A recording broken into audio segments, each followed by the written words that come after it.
Sinalakay ng NBI ang isang illegal umanong recruitment agency sa Parañaque.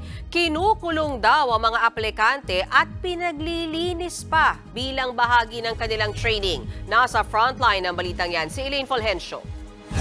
Anong sinabi niya? Hanggang doon hindi nabayaran yung utang.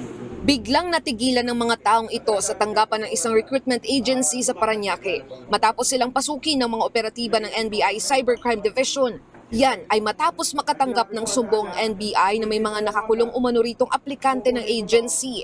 Inaaresto po namin kayo sa kasong illegal recruitment. Ayaw nyo paalisin yung ibang mga aplikante nang hindi nagbabayad. Tinuhod nyo yung mga passport, iba pa travel documents. Siyam na tauhan ng recruitment agency ang inaresto. Nasagip naman ang 15 aplikante. Isa sa mga na-rescue ang 24 na taong gulang na si Marie. Kwento niya, mag-iisang buwan na siya doon sa agency. Hawak ang pangakong makakaalis siya papuntang Saudi bilang domestic helper.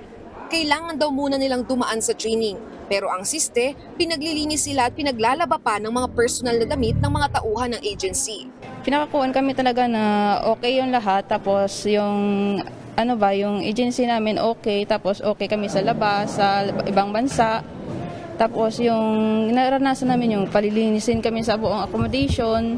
Kasi sabi lang sa amin, kasama doon yung sa training. May iba pang inabot na ng 5 buwan pero hindi pa rin nakakaalis. Bantay sarado rin daw sila kapag lalabas sa agency.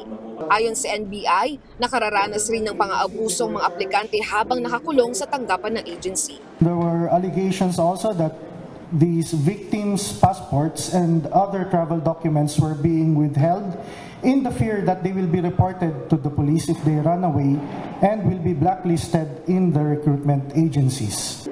Paalala ng NBI sa publiko maging mapanuri at huwag basta-basta maniniwala sa mga alok na trabaho sa ibang bansa. Yung manpower agency is licensed. Ititingnan po nila yung kung papeles ay kompleto. And pangalawa po, maging vigilant po tayo sa ating mga rights.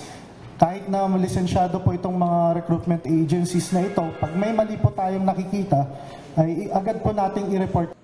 Inihahanda ng mga reklamong isasampa laban sa naturang recruitment agency. Nagbabalita mula sa frontline, Elaine Fulgencio, News 5. Mga kapatid, may Los Baños po. Huwag magpahuli sa mga balita at impormasyong dapat ninyong malaman. Para sa mas malawak na balitaan at diskusyon, mag-follow at mag-subscribe sa social media pages ng News 5.